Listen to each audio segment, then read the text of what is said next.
Un día más, en este espacio de La Picota, nos sumergimos en la historia del siglo XX de la capital extremeña, de Mérida.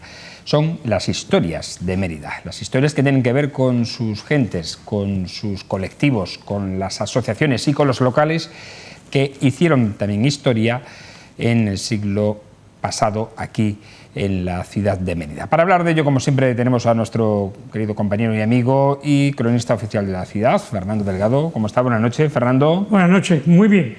He pasado unos días, como tú sabes, con un lumbago tremendo y tengo ganas ya de tomarme una copa de vino a gusto y tranquilo. Porque la última vez no estaba ni a gusto ni tranquilo.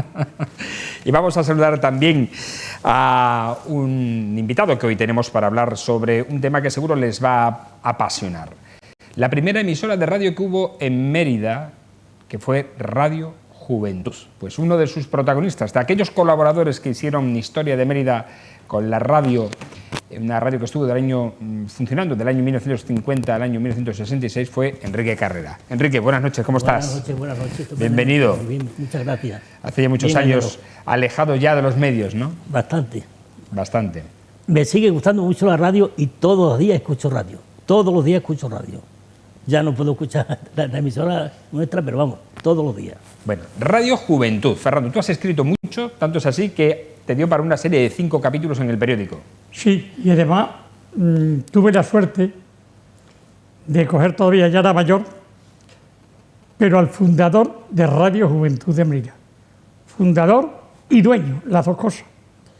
Este era Manuel Colomo Fernández.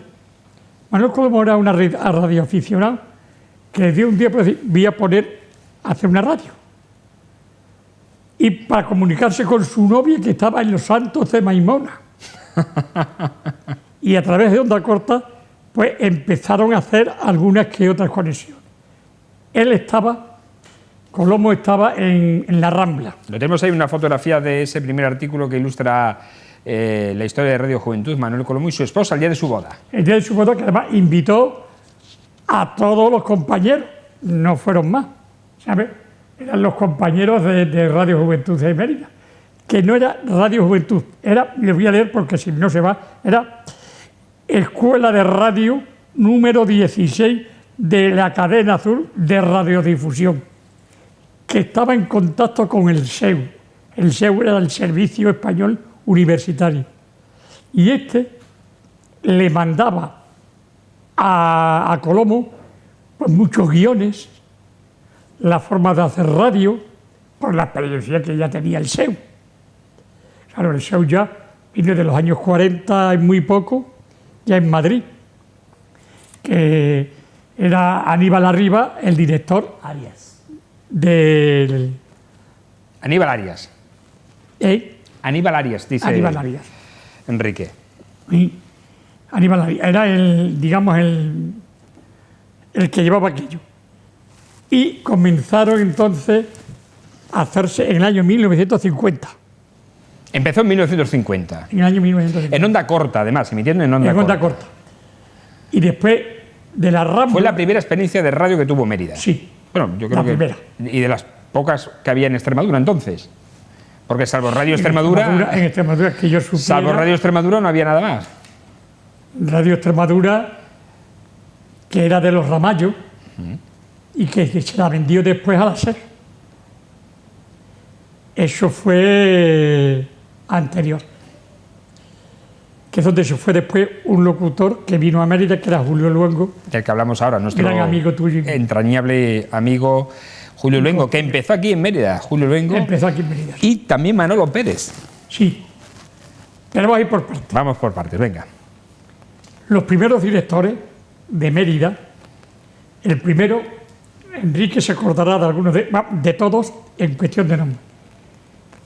Pero que estaba de director en todos lados. De director en la radio, de director en el periódico, de director en todo. Que es de lo que vivía. Y que el hijo tiene muchísima documentación suya, que era Rabanal Brito. Tomás Rabanal Brito. Pero el primer director, digamos, fehaciente, fue un profesor de política en Mérida, que fue alcalde, que era Eduardo Zancada. Ah. que además de Eduardo alcalde, fue también presidente del Liceo. Le sustituyó Eduardo Herrera, que era el comisario de Mérida, fue comisario de Mérida. Y fue también el que hizo, el que llevaba también las cuentas, y fue presidente también del Liceo, Eduardo Herrera.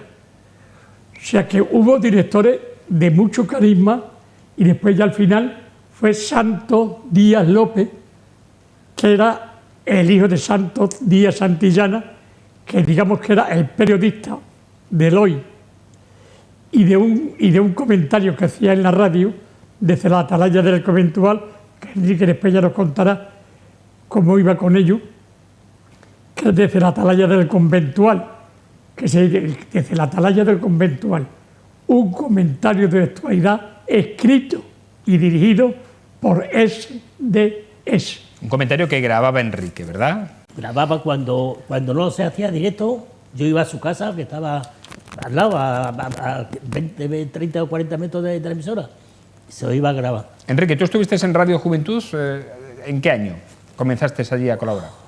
No me acuerdo, pero pues, aproximadamente por el 53, 54 que 18 comenzó años tendría yo por entonces, más o menos, claro. Si ya digo que con 20 años estuve yo haciendo la mili y seguía yo haciendo todavía, cuando podía, el servicio me lo permitía, iba y hacía cosas. ¿Cuando estaba aquí ya en Argentina o antes en la calle Sagasta? No, yo ya en Argentina ya estuve yo de fija. En la calle Sagasta yo iba un poco porque me gustaba. Y yo estaba, es más, y tocaba y andaba y tal. Me dejaban que tú pusiera discos por entonces, cuando eran discos, que eran los discos de vinilo.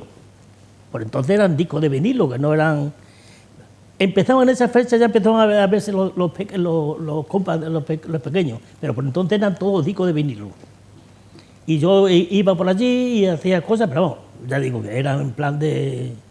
No en plan de profesional ni mucho menos, vamos, yo profesional no he sido tampoco nunca. Pero después ya sí, en la calle ya más de fijo, aquí Luego en ya, Argentina, sí, República, en la Casa de los Maestros, ¿no? Que es donde estaba la emisora. Sí, aquí en la calle el Octavio número Augusto. 12 de la calle Augusto. En la calle Augusto, sí. Sí, vivíamos justamente al lado de un policía secreto que era Montalvo. Sí, exactamente.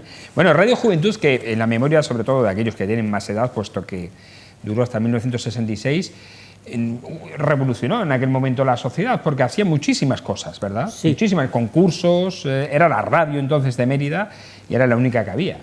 Sí, y además había personas que, por desgracia, estamos hablando de casi de 70 años,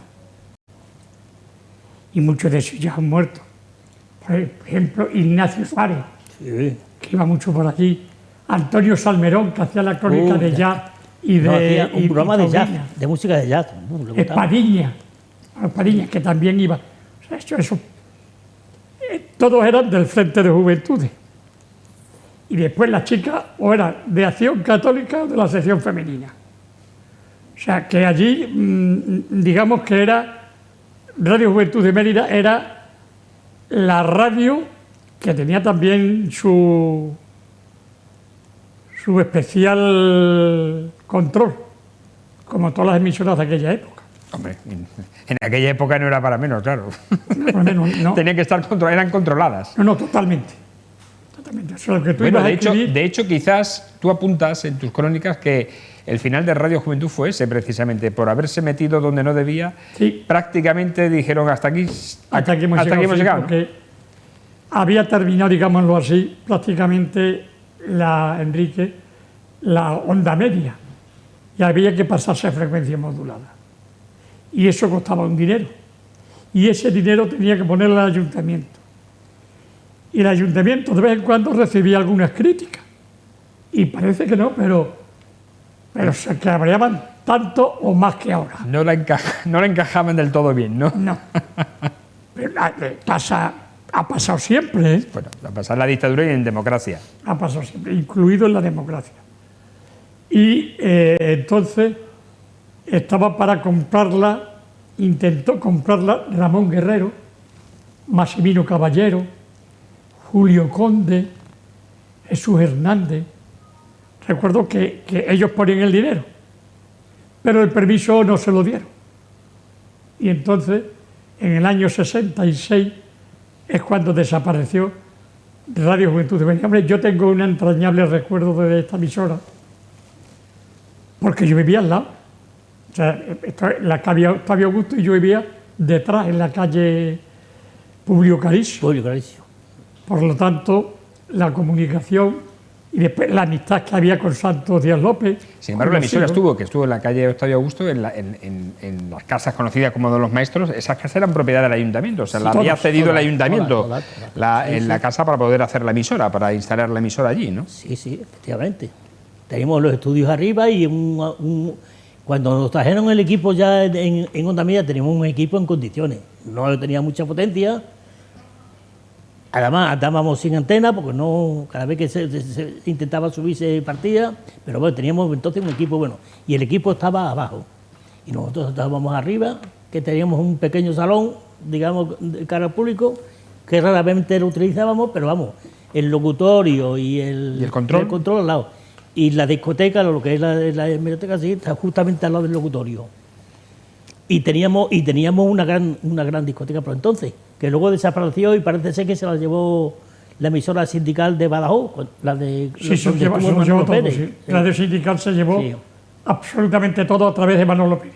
Sí, claro. Sí, porque muchas de estas emisoras de la cadena azul que tú acabaron en Radio Sindical, ¿no?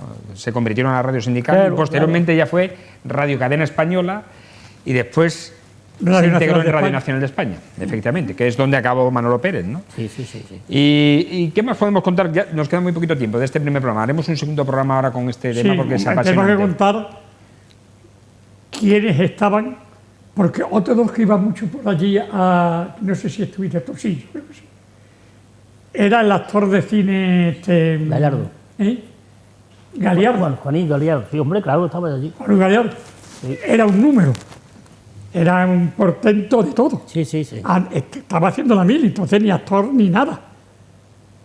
Que fue después uno de los mejores actores de este país. Hombre, y tanto.